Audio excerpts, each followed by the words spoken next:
இன்னைக்கு நம்ம ஒரு ஸ்வீட் செய்ய போறோம். அது என்னன்னு பாத்தீங்கன்னா சக்கரை பொங்கல். இது ரொம்ப டேஸ்டா இருக்கும். வாங்க இது எப்படி செய்யலாம்னு பார்க்கலாம். இதுவரைக்கும் நம்ம சேனலை சப்ஸ்கிரைப் பண்ணாதவங்க சப்ஸ்கிரைப் பண்ணிடுங்க. கூடவே அந்த பெல் ஐகானையும் கிளிக் பண்ணிடுங்க.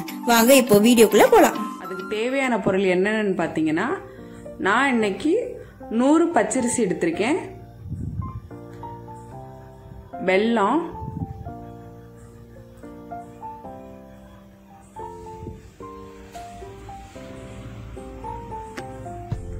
நெய் தேவையான அளவு எடுத்துக்கிறேங்க,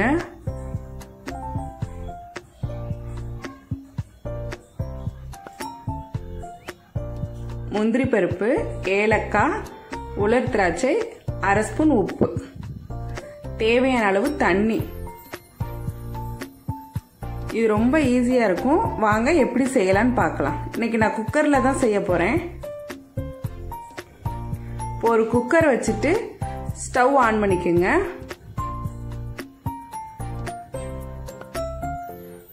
குக்கர்ல செய்யறதுனால ரொம்ப சீக்கிரம் செஞ்சு முடிச்சிடலாம். நம்ம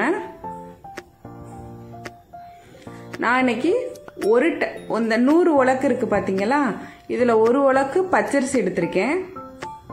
பச்சரிசி 1 உலக்குனா இதுல 4 பங்கு அளவு தண்ணி சேர்த்துக்கிறேன்னு. நம்ம 1 பங்குக்கு 4 பங்கு அளவு தண்ணி சேர்த்துக்கிட்டாதான் நல்லா இருக்கும்.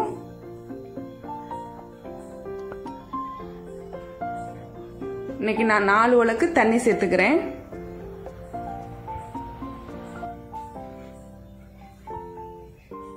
இது சூப்பரா இருக்குங்க. அப்படியே கோயில் பிரசாதம் மட்டுமே இருக்கும். நீங்க ட்ரை பண்ணி பாருங்க.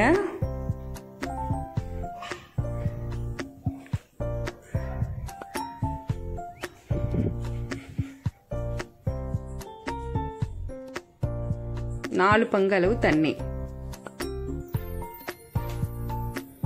இப்ப நான் பச்சரிசியை அலசி எடுத்திருக்கேன், கழுவி எடுத்திருக்கேன் பாருங்க. இதை இது கூட சேர்த்துக்கலாம். நம்ம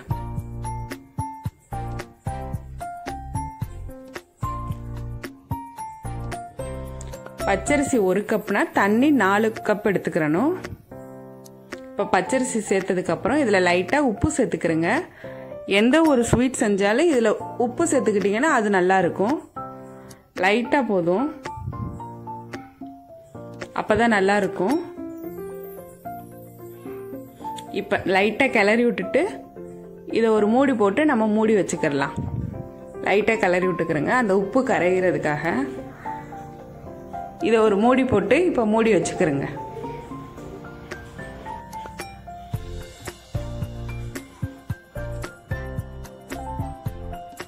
இதுல வெயிட் அப்புறமா தான் போடணும்.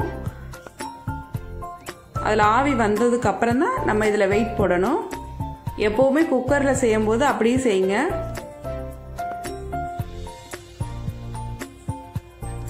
இப்ப நம்ம வெயிட் போட்டுக்கலாம். அந்த ஆவி வந்துருச்சு பாருங்க. இப்ப வெயிட் போட்டுக்கலாம். இது பாத்தீங்கன்னா ஒரு 5-6 விசில் வரணும். ஒரு 5-6 கூட வந்தா போதும். பச்சரிசி அந்த சாதம் பாத்தீங்கன்னா நல்லா குழஞ்சு வந்துடும்.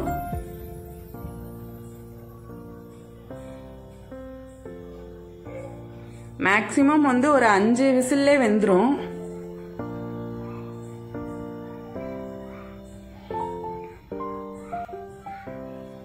பாருங்க விசில் வந்துருச்சு. இப்போ ஒரு தாச்சி வச்சுட்டு இதுல நெய் சேர்த்துட்டு நம்ம எல்லாம் வறுத்து எடுத்துக்கலாம். நெய் அதிகமாவே சேருங்க. அப்பதான் பொங்கல் இலக்கமா இருக்கும், இல்லாட்டினா இறுகிரும். நெய் சேர்த்துக்கிறேங்க, நிறைய நெய் சேர்த்துக்கிறேங்க. சேர்த்துட்டு முந்திரி பருப்பு,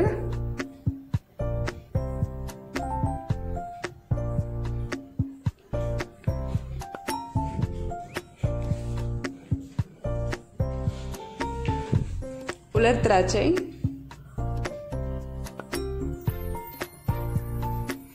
ரெண்டையும் சேர்த்துட்டு பொன்னிறமா ஆகிற தொட்டிக்கும் வறுத்து எடுத்துக்கலாம். நெய்ல பாத்தீங்கன்னா நம்ம நெய் சூடாகிறதுக்கு முன்னாடியே நம்ம முந்திரி பருப்பு சேர்த்துக்கிறணும். அப்பதான் நல்லா இருக்கும். இல்லாட்டினா ஒரு மட்டும் வதங்கினது மட்டுமே இருக்கும். இப்படி சேர்த்தீங்கன்னா நல்லா மொறுமொறுன்னு இருக்கும் நம்மளுக்கு. இப்ப நம்ம ஓபன் பண்ணி பார்த்துடலாம் நம்ம சாதம் வெந்துருச்சான்னு.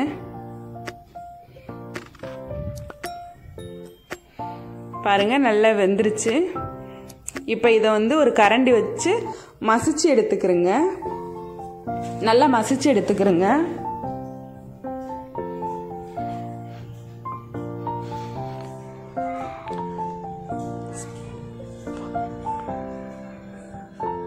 நல்லா மசிச்சுக்கிறேங்க. ஏன்னா வெல்லம் போட்டால் சாதம் வந்து அப்படியே வேகாத மாட்டம் இருக்கும். அதனால வெல்லம் போடுறதுக்கு முன்னாடியே நல்லா மசிச்சு எடுத்துக்கிறேங்க. இப்படி பாருங்க, நல்லா மசிச்சு எடுத்தாச்சு. இப்போ இதில் இந்த உலக்கில் 3 பங்கு அளவு வெல்லம் எடுத்துக்கிறணும். 1 பங்கு அரிசினா அதில் 3 பங்கு அளவு வெல்லம் சேர்த்துக்கிறணும். அப்போ தான் நல்லா டேஸ்டாக இருக்கும். நான் இன்னைக்கு 3 பங்கு அளவு வெல்லம் எடுத்திருக்கேன். வெல்லத்தை இதில் சேர்த்துட்டு சிம்லே வச்சு செய்யுங்க. ஃபுல்லாக வச்சிடாதீங்க, சிம்லே வச்சு செய்யுங்க. அப்போ தான் அந்த வெல்லெல்லாம் நல்லா உருகி வரும். இப்போ எல்லாத்தையும் சேர்த்து நல்லா கிளறி விட்டு நல்லா மசிச்சு விடுங்க. அப்போ தான் நல்லா இருக்கும். சிம்லே வச்சுக்கிறோங்க. பாருங்க, அந்த வெல்லெல்லாம் நல்லா உருகி வருது. இப்போ ஏலக்காய் சேர்த்துக்கலாம். நான் வாசத்துக்காக 2 ஏலக்காய் சேர்த்துக்கிறேன். இதில் வந்து நம்ம பாசிப்பருப்புலாம் போடலை. இது பாசிப்பருப்பு போடாமல் செஞ்சு பாருங்களேன், நல்ல டேஸ்ட் கிடைக்கும். அந்த கோயில் பிரசாதம் மட்டுமே இருக்கும். பாருங்க, வெள்ளெல்லாம் நல்லா உருகி எப்படி அழகா வந்திருக்குன்னு பாருங்க.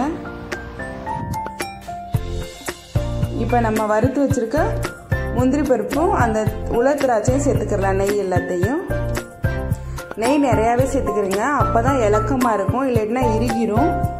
சேர்த்துட்டு இப்போ நல்லா கிளறி விட்டுக்கிறேங்க. இதை நல்லா கிளறி விட்டுக்கிறேங்க. எல்லா இடத்துக்கும் அந்த நெய் போறாப்புல.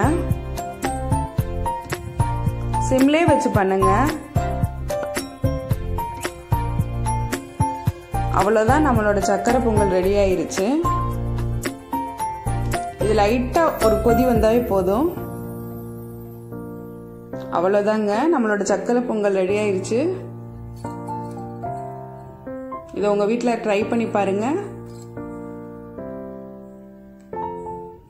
எங்க சேனல் பிடிச்சிருந்துச்சுன்னா லைக் பண்ணுங்க, ஷேர் பண்ணுங்க, சப்ஸ்கிரைப் பண்ணுங்க.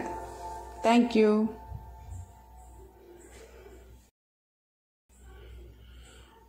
இதுவரைக்கும் நம்ம சேனலை சப்ஸ்கிரைப் பண்ணாதவங்க சப்ஸ்கிரைப் பண்ணிடுங்க. கூடவே அந்த பெல் ஐகானையும் கிளிக் பண்ணிடுங்க.